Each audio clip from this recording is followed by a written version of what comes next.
வணக்கம் நண்பர்களே. இந்த எபிசோடில் இண்டிவிஜுவல் ஸ்டாக்ஸ் மற்றும் செக்டர் ஸ்டாக்ஸ் இல் ஸ்விங் ட்ரேடிங் செய்வதற்காக கடந்த ஒரு வருட total volume, delivery volume, intraday volume and delivery percentage டேட்டாவை அமிப்ரோக்கர் சாஃப்ட்வேரில் வரைபடமாக காண்போம். வீடியோவிற்குள் செல்லலாம். முதலில் ஜிப் ஃபைலை பதிவிறக்கவும். லிங்க் டிஸ்கிரிப்ஷன் இல் உள்ளது. எக்ஸெல் ஃபைலை திறக்கவும். இங்கே நான் செக்டர் ஸ்டாக்ஸ் களை பட்டியலிட்டுள்ளேன். இங்கே நிஃப்டி 500 ஸ்டாக்ஸ் பெயர்கள் மற்றும் ETF பெயர்கள் உள்ளன. குக்கி ஷீட்க்கு செல்லவும். NSE வலைப்பக்கத்தில் அட்டவணையில் காட்டப்படும் அதிகபட்ச தரவு 70 நாட்களுக்கு மட்டுமே. எனவே 69 நாட்கள் இடைவெளியில் வலைப்பக்க URL ஐ உருவாக்குகிறோம். முதலில் உங்கள் டேட்டா அனாலிசிஸ்டுக்கான எண்டிங் தேதியை இங்கே திருத்தவும். பின்னர் தானாகவே மற்ற இடைவெளி தேதிகள் மாற்றப்படும். குக்கி மேக்ரோவை இயக்கும் முன் உங்கள் யூசர் ஏஜென்டையை மேக்ரோவில் சேர்க்க வேண்டும். இதை செய்ய குரோம் பிரவுசரை ஓபன் செய்து NSE இணையதளத்திற்கு செல்லவும். இணையதளத்தில் உள்ள காலி இடத்தில் வலது கிளிக் செய்து இன்ஸ்பெக்ட் ஆப்ஷன் ஐ தேர்ந்தெடுக்கவும். டெவலப்பர் டாப் விண்டோவில் நெட்வொர்க் டாப்க்கு சென்று எனி லிங்க் ஐ கிளிக் செய்யவும். Scroll down to the end of the context menu. அங்கு நீங்கள் யூசர் ஏஜென்ட் தலைப்பை காண்பீர்கள். அந்த யூசர் ஏஜென்ட் ஐ காப்பி செய்யவும். இப்போது எக்ஸெல் டெவலப்பர் டாப்க்கு சென்று விஷுவல் பேசிக் எடிட்டரை கிளிக் செய்யவும். உங்களிடம் டெவலப்பர் டாப் இல்லை என்றால் அதை இயக்க இந்த ஸ்டெப்களை பின்பற்றவும். ஸ்டெப் 1. ஃபைல் மெனுவிற்கு சென்று ஆப்ஷன் ஐ கிளிக் செய்யவும். ஸ்டெப் 2. கஸ்டமைஸ் ரிப்பன் டாப்க்கு செல்லவும். ஸ்டெப் 3. ரிப்பன் செக்ஷன் பிரிவில் மெயின் டாப் ஐ தேர்ந்தெடுக்கவும். ஸ்டெப் 4. டெவலப்பர் பாக்ஸ் ஐ கிளிக் செய்யவும். அதன் பிறகு டெவலப்பர் டாப்க்கு சென்று விஷுவல் பேசிக் என்பதை கிளிக் செய்யவும். அண்டர் மாடியூல்ஸ் மேனுவல் குக்கி மேக்ரோவிற்கு சென்று paste the user agent. Data டாப்க்கு செல்லவும். குவீரீஸ் அண்ட் கனெக்ஷன் என்பதை கிளிக் செய்யவும். ஆல் ஸ்டாக் NSE ஃபீட் 1 இணைப்பில் வலது கிளிக் செய்து எடிட் என்பதை கிளிக் செய்யவும். இப்போது அட்வான்ஸ்ட் எடிட்டருக்கு சென்று யூசர் ஏஜென்ட் ஐ இங்கே பேஸ்ட் செய்யவும். டன் என்பதை கிளிக் செய்யவும். இப்போது க்ளோஸ் அண்ட் லோட் என்பதை கிளிக் செய்யவும். குக்கியை புதுப்பிக்கும் போது குக்கி ஜெனரேட் ஆகவில்லை என்றால் 12 நிமிடங்கள் காத்திருக்கவும். இப்போது குக்கி பட்டன் ஐ மீண்டும் கிளிக் செய்யவும். Now cookie will generate. The cookie update error ஆனது அந்த NSE வலைப்பக்கத்தை பலமுறை பயன்படுத்தியதால் ஏற்பட்டது. Now connect the internet. To update the cookie, macro button I click செய்யவும். குக்கிகள் புதுப்பிக்கப்பட்டதும் டேட்டா டாப்க்கு சென்று குவீரீஸ் அண்ட் கனெக்ஷன் என்பதை கிளிக் செய்யவும். உங்களுக்கு குறிப்பிட்ட செக்டர் டேட்டா தேவைப்பட்டால் அது தொடர்புடைய அட்டவணையை ரிஃப்ரெஷ் செய்யவும். அதைத் தொடர்ந்து உங்கள் இன்புட் தேதியிலிருந்து தொடங்கி அந்த துறையில் உள்ள அனைத்து பங்குகளுக்கும் ஒரு வருட டேட்டா புதுப்பிக்கப்பட்டிருப்பதை நீங்கள் கவனிப்பீர்கள்.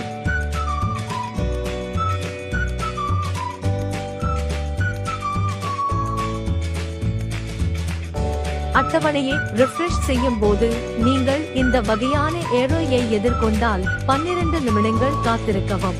தி டேபிள் ரிஃப்ரெஷ் எரர் ஆனது அந்த NSE வலைப்பக்கத்தை பலமுறை பயன்படுத்தியதால் ஏற்பட்டது. இப்போது குக்கி பட்டன் ஐ மீண்டும் கிளிக் செய்யவும். பின்னர் அட்டவணையை ரிஃப்ரெஷ் செய்யவும். பிறகு எந்த பிழையும் தோன்றாது. அட்டவணை முழுமையாக லோட் ஆகும். டேட்டா ரெஃப்ரெஷ் செய்யும் போது சில நேரங்களில் டேட்டா ரெஃப்ரெஷ் ஆகஸ்ட் நீண்ட நேரம் எடுத்தால் ரெஃப்ரெஷ் ஐ கேன்சல் செய்யவும். மீண்டும் குக்கி மேக்ரோ பட்டன் ஐ கிளிக் செய்யவும். பின்னர் அட்டவணையை ரிஃப்ரெஷ் செய்யவும். Now the table loads soon.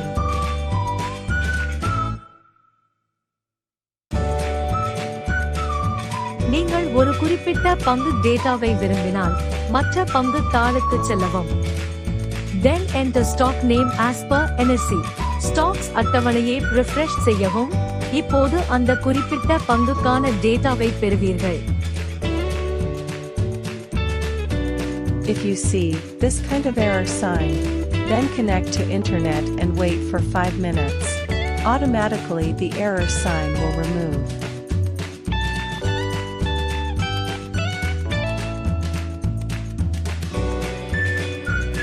Data update ஆனதும் கடைசி காலம்க்கு செல்லவும்.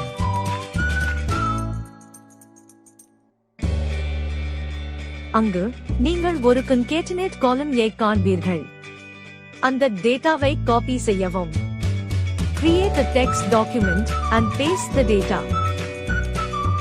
இப்போது Amibroker இல் chart layout-ஐ set செய்வோம். Open Amibroker software. Then go to Files option. அங்கு New Database என்பதை தேர்ந்தெடுக்கவும். நீங்கள் விரும்பியபடி New Database-க்கு மறுபெயரிடவும். பின்னர் Create என்பதை கிளிக் செய்யவும். Data source இல் Local Database-ஐ தேர்ந்தெடுக்கவும். Number of rows இல் 50,000 ஐ உள்ளிட்டு End of Day-வை தேர்ந்தெடுக்கவும். OK என்பதை கிளிக் செய்யவும். Files options-க்கு சென்று Import Wizard-ஐ தேர்ந்தெடுக்கவும். Pick Files என்பதை கிளிக் செய்யவும். மற்றும் முன்பு உருவாக்கப்பட்ட text document-ஐ தேர்ந்தெடுக்கவும். Open என்பதை கிளிக் செய்யவும்.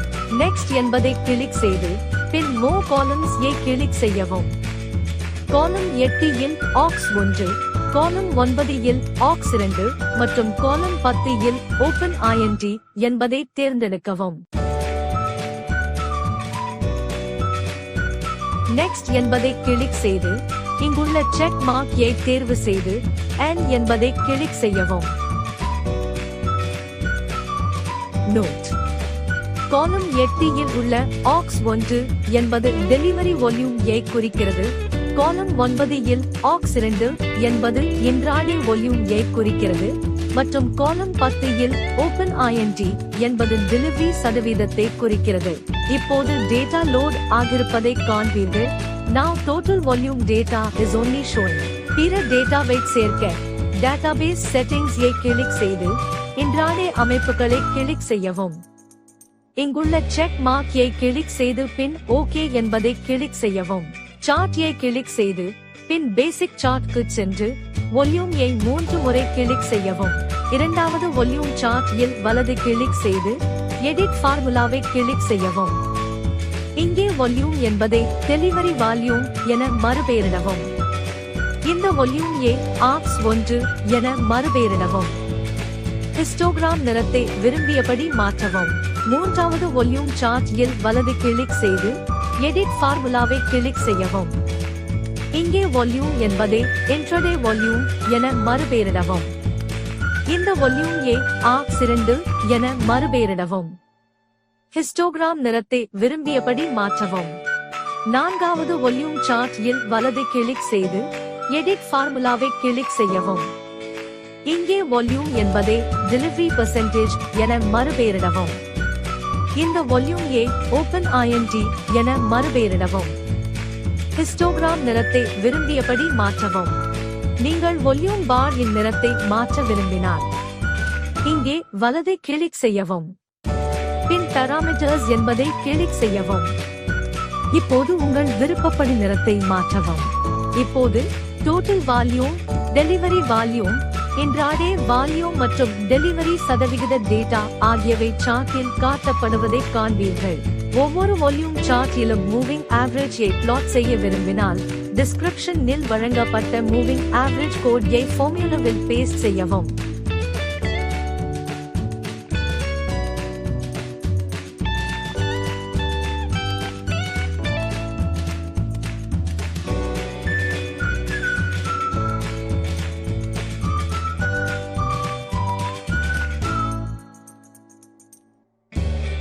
Swing trading வாய்ப்புகளுக்கு ஸ்டாக்ஸ் டேட்டாவை இங்கே அனாலிசிஸ் செய்யவும்.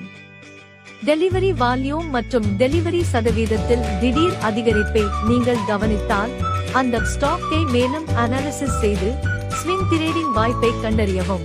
எக்ஸல் ஃபைலை இலவசமாக டவுன்லோட் செய்ய டிஸ்கிரிப்ஷனில் உள்ள லிங்கை கிளிக் செய்யவும். அடுத்த எபிசோடில் எக்ஸலில் பாக்கோபி டேட்டாவை எவ்வாறு இம்போர்ட் செய்வது என்றும் 5 நாள் ஆவரேஜ் வால்யூம் 5 நாள் ஆவரேஜ் டெலிவரி வால்யூம் 5 நாள் ஆவரேஜ் டெலிவரி சதவீதம் மற்றும் 14 நாள் மூவிங் ஆவரேஜ் for ATR ஆகியவற்றை நாம் பார்ப்போம். Now we have reached the end of this video. இந்த வீடியோ உங்களுக்கு பிடித்திருந்தால் சப்ஸ்கிரிப்ஷன் பட்டனையும் பெல் ஐகானையும் கிளிக் செய்யவும்.